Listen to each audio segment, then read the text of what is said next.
I'd like to tell a little story about a set of plates. Not the gold plates, another set of plates, the small plates of Nephi. The story that we will tell is a story of agency. It's a story of patience. It's a story of love. It's a story of redemption. It's a beautiful example of the way that Heavenly Father deals with us, His children. To tell this story, we're going to be asking a lot of questions. Things like, is this logical? Is this rational? Is this the way that Heavenly Father would have done it? I'm not going to tell you definitively this is the way it is. It is my opinion. It is my feeling. I'll let you be the judge. As we get into this story, we're going to need some tools. I read this book, Whatever Happened to the Gold Plates, back in 2016, written by a man by the name of Jonathan Neville.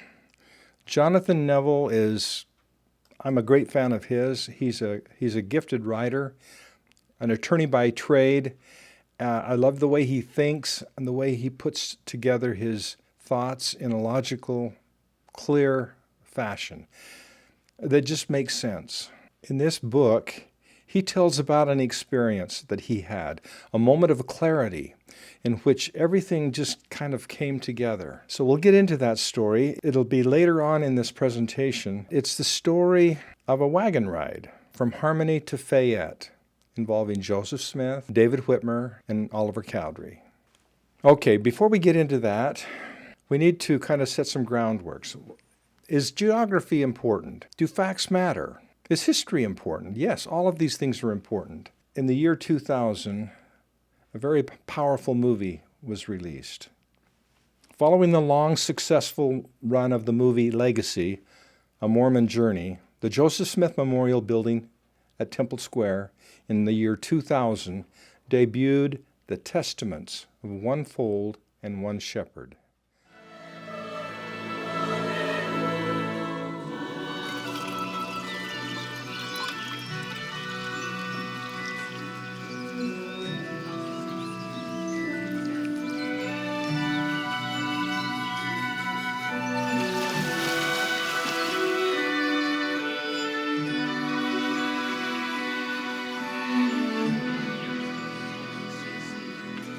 Master Amaron, forgive me, but have you seen?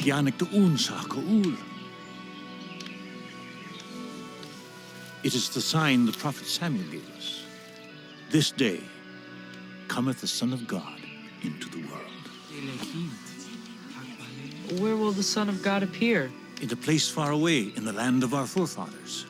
It is here, in the words of the prophets. And I beheld a virgin, exceedingly fair and beautiful, the mother of the Son of God, after the manner of the flesh. The Lamb of God, the Son of the eternal Father, has come into the world. And whosoever shall believe on him shall have everlasting life.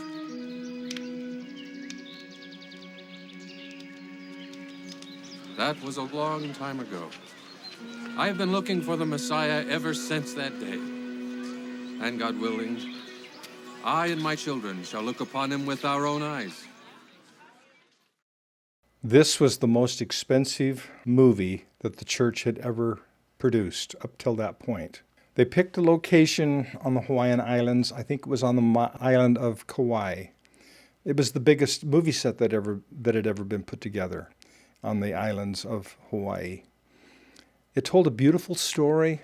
It's a movie that I've seen so many times. Sometimes when I just wanted an uplift, I would stop at the Joseph Smith Theater and kind of sneak in and sit down quietly by myself and just bask in the beauty of this movie. Notice in there when he was actually reading an Aztec codex. The set, as you can see here, it's obviously a set that is reminiscent of real edifices in Mesoamerica. The director of the movie had supposed experts come and consult him on where they should build it and what it was to look like. Obviously, it looks very much like Mesoamerica.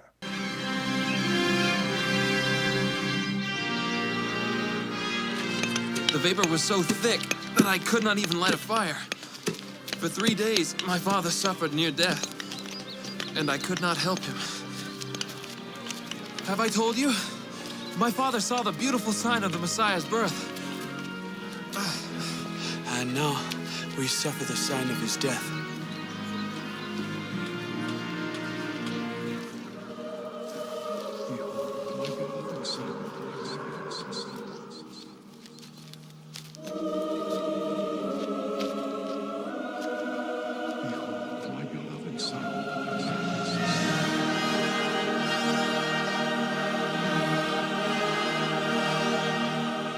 Behold my beloved Son, in whom I am well pleased, in whom I have glorified my name. Hear ye him.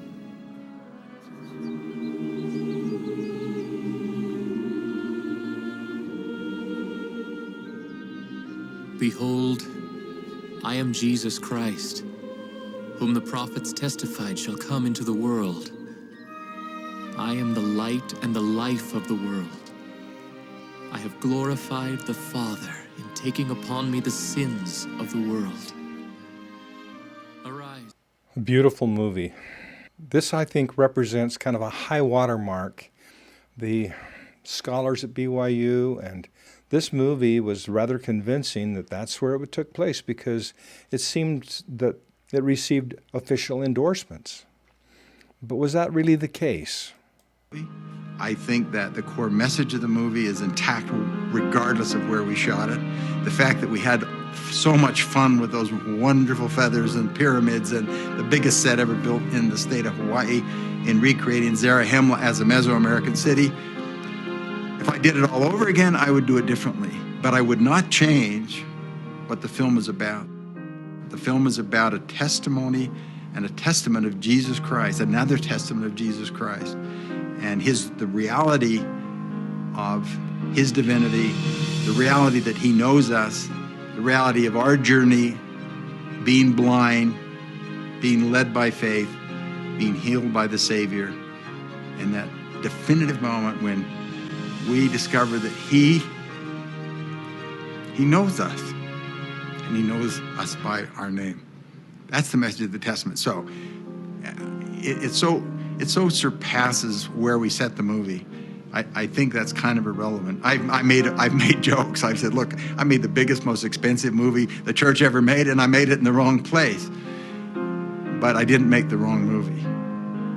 I think the movie was inspired. I think the testimony of Christ comes through, whether it's in the Hopewell Mounds of Ohio or whether it's in the jungles of Mesoamerica. It doesn't make any difference, because that wasn't what the movie was about. Now, if I'm ever asked to do a movie that's a documentary on the Book of Mormon, I'm excited to go to Ohio and rethink how we portray those people. And I hope that the audiovisual department will take seriously this new paradigm and seriously think about, in the CES movies, they may seriously want to begin to make a shift and be less definitive at first in terms of making it so Mesoamerican, and ultimately, as we get more research and as we get more confirmations, more evidences, eventually maybe shift and set it where I'm now beginning to believe that it all took place. And that's where the whole deal started, right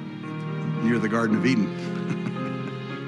The words of Jesus Christ and the words of Joseph Smith is what has completely shifted my paradigm.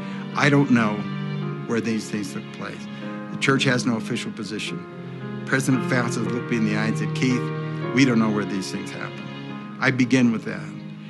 But I've never been more invigorated or excited about realistic probabilities. I've always kind of thought, well, it's kind of a stretch to take the pre-Mayan civilization and kind of make it work.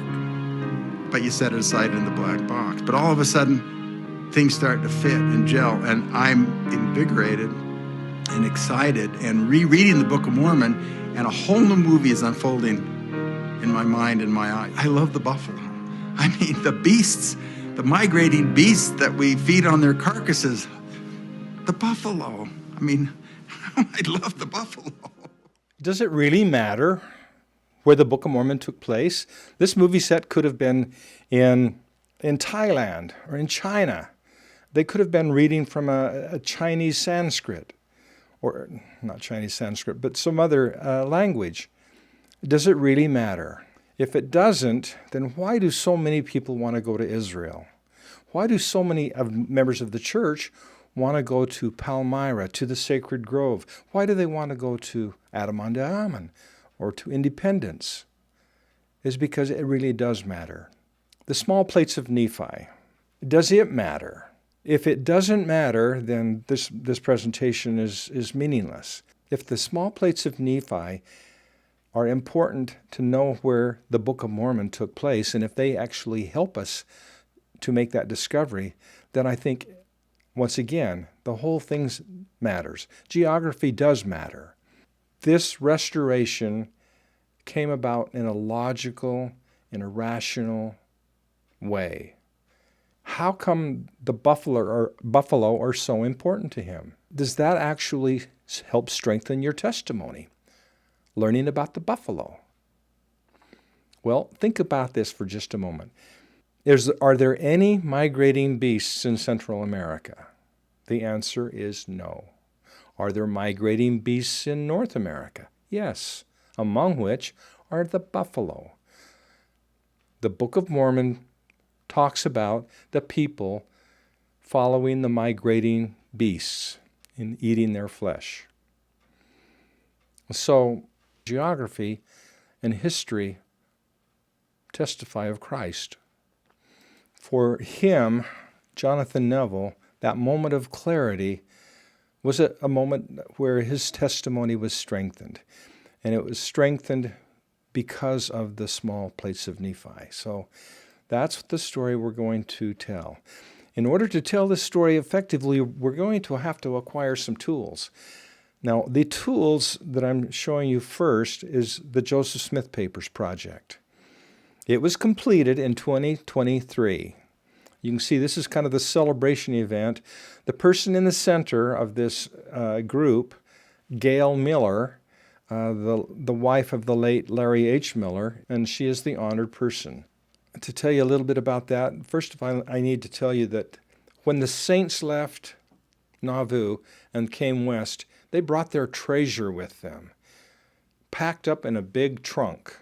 Well, once they got here to Utah, they started actually unpacking and organizing and cataloging all of these documents, all of these journals, revelations, minutes, meaning minutes, things like that of Joseph Smith. And then they started the long, laborious process of digitizing, of indexing, of creating a readable format that anyone could search. That was their goal. But they figured it was probably going to take almost 100 years at the rate that they were going. Along comes Larry Miller. First of all, before him, in 1990, the first of 9 volumes, a set of books that went like wildfire throughout the church. It was a fictional history of the church, obviously about Joseph Smith and the early days in the church. Larry Miller and his wife, Gail, both fell in love with these books. They needed the world to know that Joseph Smith was a prophet. And so they decided, okay, they have money. What are they going to spend it on? They felt like this was a worthy project. And so they funded the production of 3 movies. And in the middle of this project of funding these movies, this didn't seem to be enough. And so here you've got Larry Miller telling his story about this. It was as though the words in my mind were a validation that this is the right project, it is the right time, coming from Joseph. Thank you for doing it. And by the way, it's about time. That was Larry Miller. Always a little bigger than life. So many times, being involved with Larry was, you could say it was a lot of things, but you could never say it was dull. He certainly had a way of living life large and doing things that counted.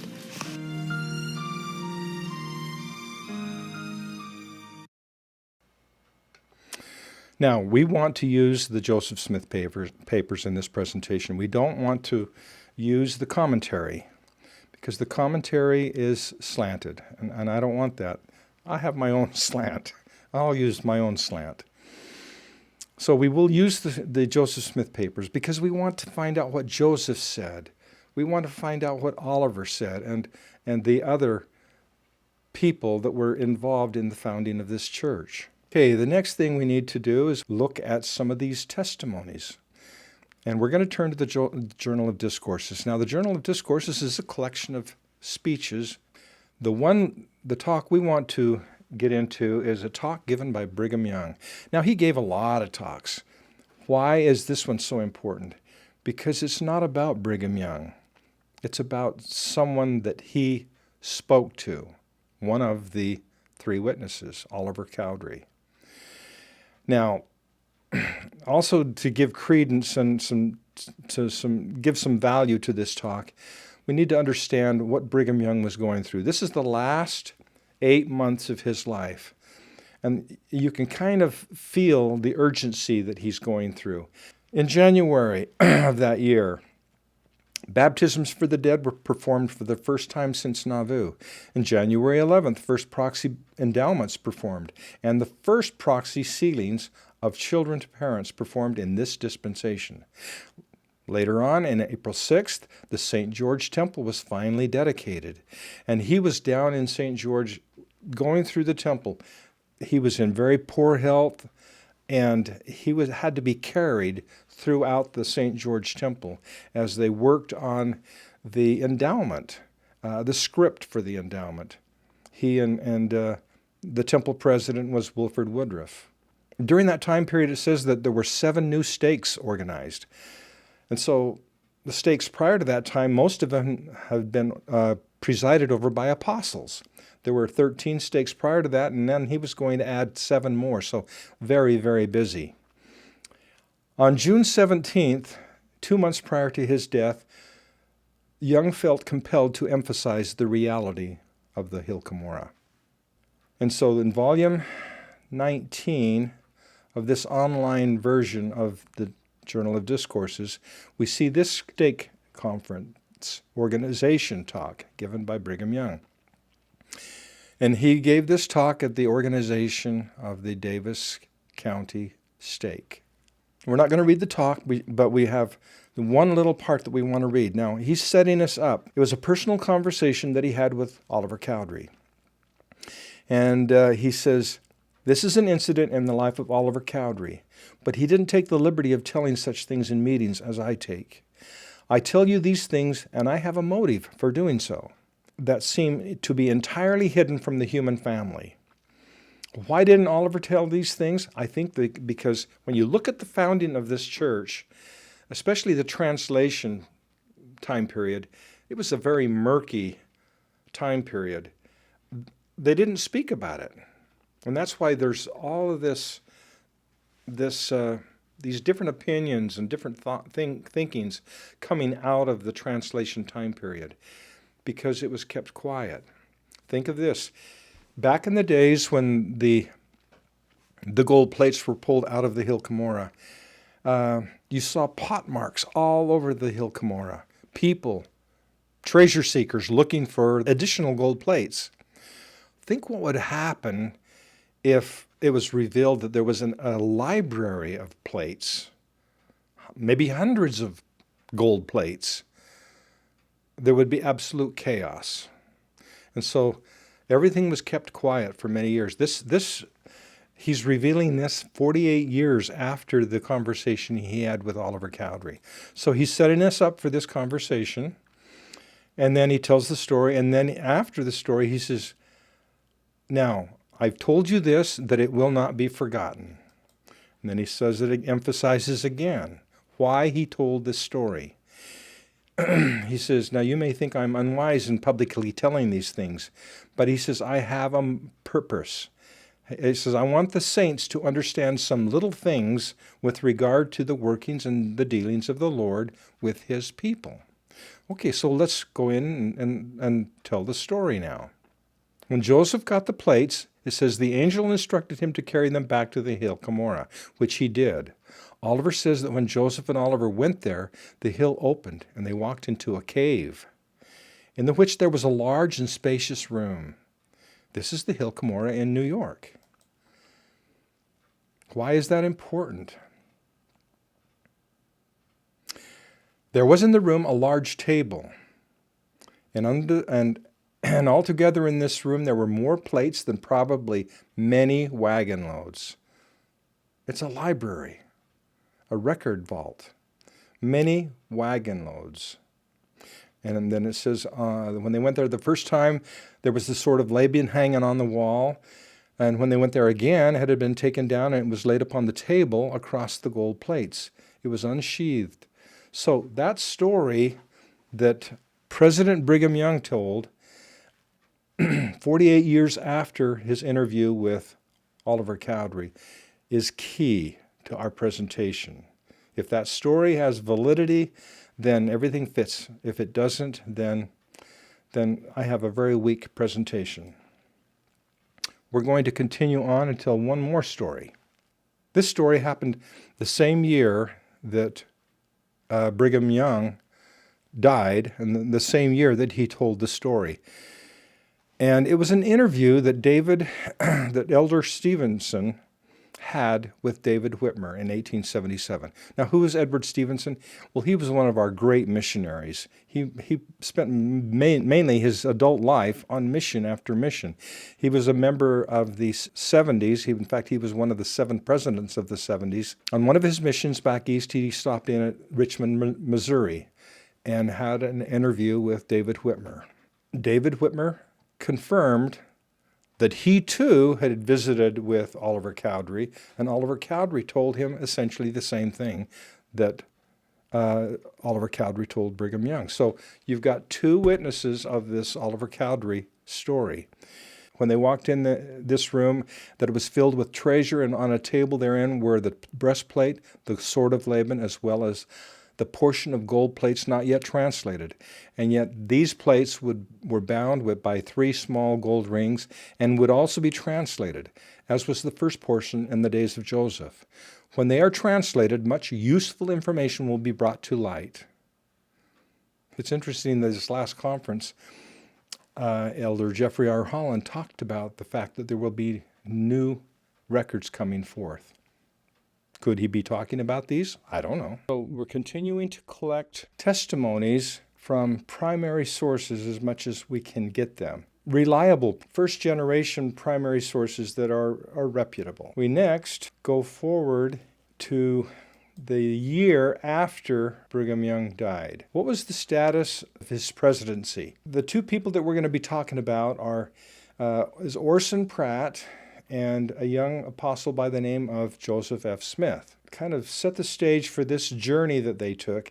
It was kind of a goodwill journey. Remember that the saints came west and there was this huge schism, all these splinter groups, and one of the biggest, obviously, was the ones that came west. And so they really hadn't had much to do with one another.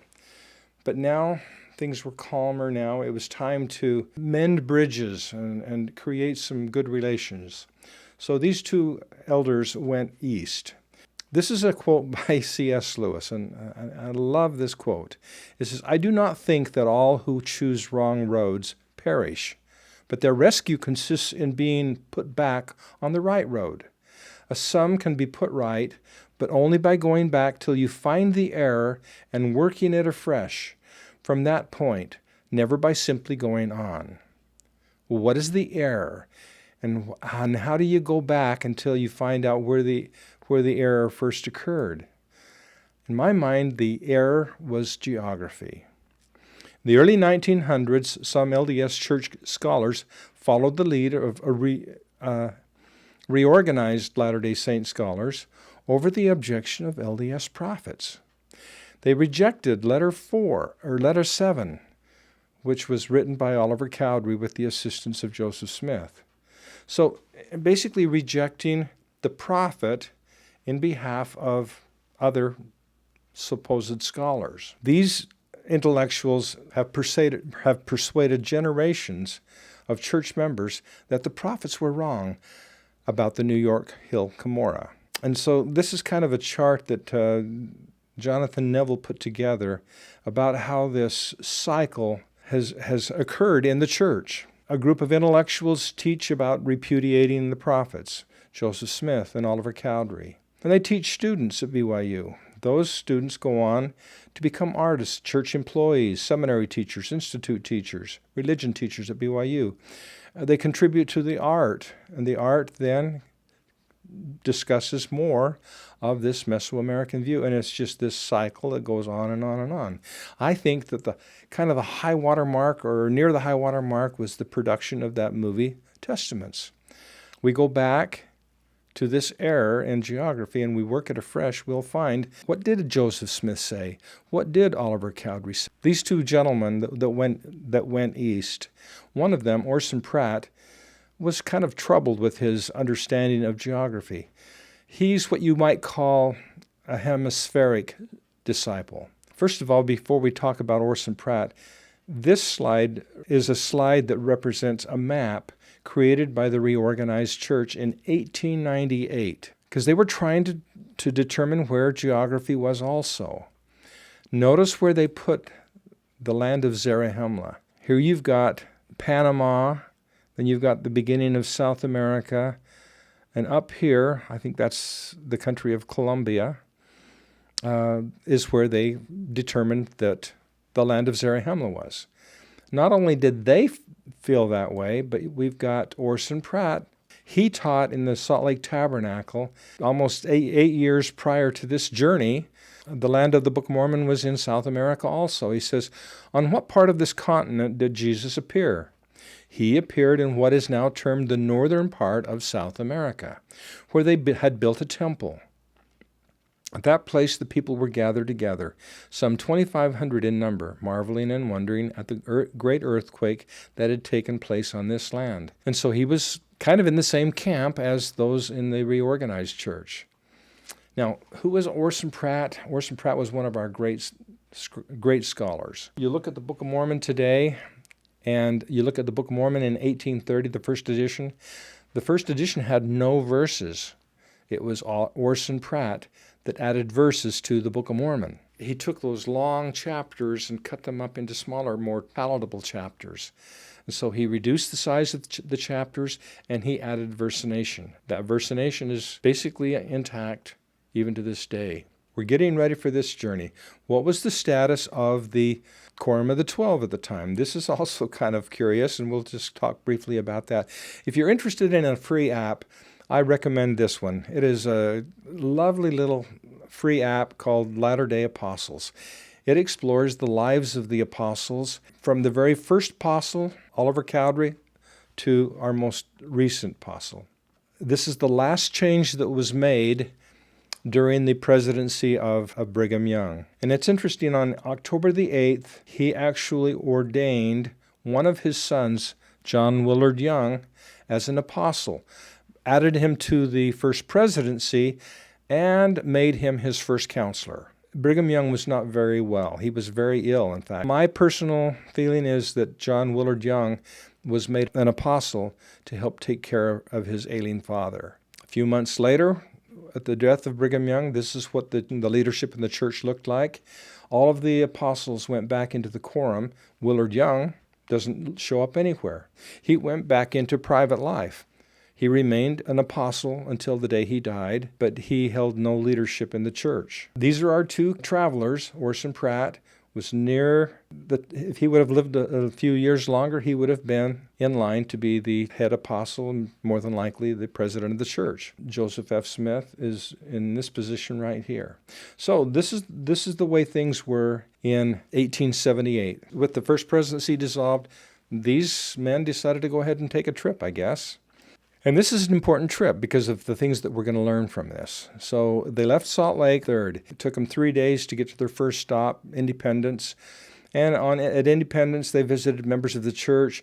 They kept a long-running letter on this trip, and they mailed it from New York City at the farthest end of their journey. But they write about this stop in Independence. It says, one of the chief persons that they visited there was one of the original members of the Quorum of the 12. His name was William E. McClellan. They found him to be very eccentric and opinionated. He plainly evinced that his spirituality died and his growth ceased at the time of his apostasy in 1836. He seemed to cling to us with unusual relish, and it was with an unmistakable regret that he parted from us at the station as we got on board the cars for Richmond. William A. McClellan was actually one of the ones that helped get the church kicked out of Missouri. Not a good guy right now. So they made a short jaunt to Richmond, which was, 30 miles from Independence.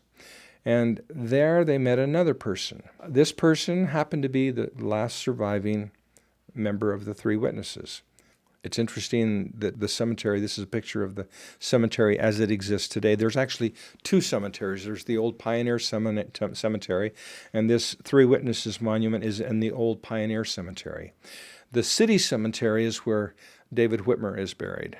And it shows you here what the citizens of Richmond feel about him. He was an honored father of their community, along with Austin King, governor of Missouri, and Bob Ford, the man who shot Jesse James. When they met with him, David was pleased to meet them, having been one of the three men to ordain Orson Pratt to the apostleship back in 1835. David joked he would not have recognized Orson as he had grown so fat. The two men had not seen one another in over 40 years. An interview was set up in their hotel room with David and two of his friends, one of which was a newspaper reporter. He helped record the interview. We're going to come back to this interview, but let's continue our journey. They left Richmond, Missouri, continued on to Quincy. Their intentions were to find passage or some way to get up to Nauvoo for several reasons. They wanted to visit those that had been left behind, one of which was Joseph F. Smith's aunt. It was too bad that they weren't able to visit Nauvoo. Here is Emma Bideman, now known, and it says that it was too bad that they were not able to visit Nauvoo, where Joseph F. Smith's aunt Emma lived. She still resided there. She would pass away the following spring. So just a few months after they were in that vicinity, she would pass away. So that was kind of a sad disappointment to them, I'm sure. They continued on their journey to Plano. And who's in Plano? Emma's son, the president and prophet of the reorganized church, Joseph F. Smith's first cousin. When their fathers died, I think Joseph F. Smith was, 5. I could be wrong, 3 or 5. Joseph Smith III was 11. And so these two cousins really hadn't seen one another for many years. They planned on visiting him, but he was out of town on business. They telegraphed him, letting him know that they were in town and they would love to visit with him, but he just couldn't get away. And so with disappointment, they struck out again, and they continued on east on their journey. The next stop was in Kirtland. Now remember Kirtland, there was another member of the three witnesses, Martin Harris. But Martin Harris had been gathered west to the saints. Let's just tell a little bit about that. In 1870, we've already talked about this Edward Stevens. He seems to be going everywhere. In 1870, on one of his many trips east as a missionary, he wanted to stop in at Kirtland to visit the temple, maybe visit some of the other members, and he specifically wanted to visit with Martin Harris. Martin Harris at that time was living in poverty. He had no money, but he still was trying to take care of the old Kirtland Temple as best he could as an old man. The two of them struck up a friendship. When Edward Stevenson returned to Salt Lake, you can see here's a picture of Edward Stevenson. When he returned to Salt Lake, they continued this correspondence. And over the next couple of months, Martin Harris warmed to the idea of gathering with his family back in Utah, because he had family that had gone west with the saints, and he chose not to, because remember, he was opposed to Joseph Smith at the time. Well, he warmed to the idea of coming west, but he had no money, and so what did Edward Stevens do? He put up a subscription, doing a fundraiser, trying to get Martin Harris to come to Utah. And one of the persons that contributed was Brigham Young. He said, sure, I'll contribute. So Brigham Young even gave $25 to bring Martin west. He gathered the funds, and then on his next journey east, Edward Stevenson told Martin that he had enough funds and he was going to bring him west to be with his family. Stevenson returned to Kirtland in August to travel with his friend because his friend needed to have someone along with him because of his ill health. After an absence of 33 years from the church, Martin would eventually be baptized. He loved bearing his witness of the things he both saw and knew to be true. He was finally back among those he had loved. These two apostles left Kirtland. They had pretty well visited all that they intended to visit. But they had some time, and so they decided to go to Palmyra. In fact, neither one of these apostles had ever been there. And they make that comment. They said, after visiting Kirtland and after carefully inquiring in the mind of the will of the mind of the Spirit, we concluded, while we were so near, to visit the hill Cumorah. Neither of us had ever been there. I love this comment right here. They said, after prayers we laid our hands upon and blessed each other, giving utterance as the Spirit dictated. We spent several hours looking over the beautiful countryside, viewing the surrounding country, in meditation, prayer, and thanksgiving. Why was this such a sweet experience for Orson Pratt? Remember, he's the one that's conflicted. He's all over the place.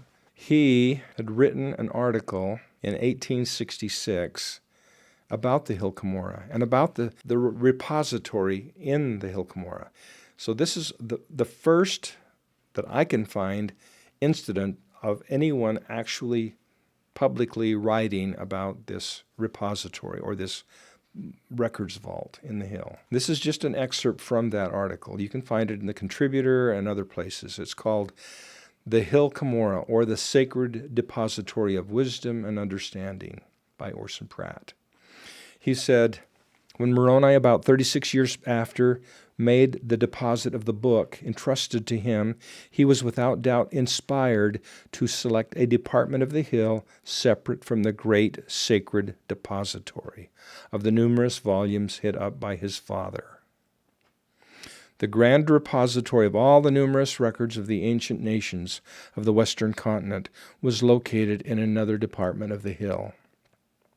So as conflicted as Orson Pratt was about where different events took place, he was not conflicted about this in 1866, that the hill Cumorah was the scene of the final battles, the scene of the great depository. That's an important clue. So we continue on with our two travelers.